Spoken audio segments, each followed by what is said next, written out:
দেখি তোমাকে মাছ মাছ ঢুকে যাবো, পাম্পারে মাছ ঢুকে সিলভার ওঠা তাহলে হবে।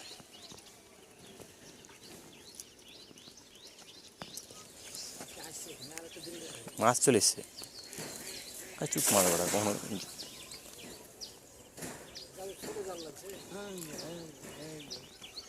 রুহি সব ছোট গো, কোন একটু দূরে ফেলো।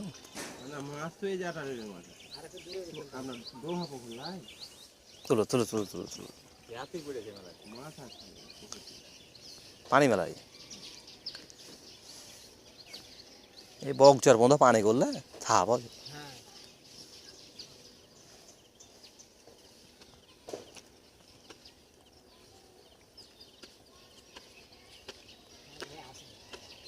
মাছ আসছে।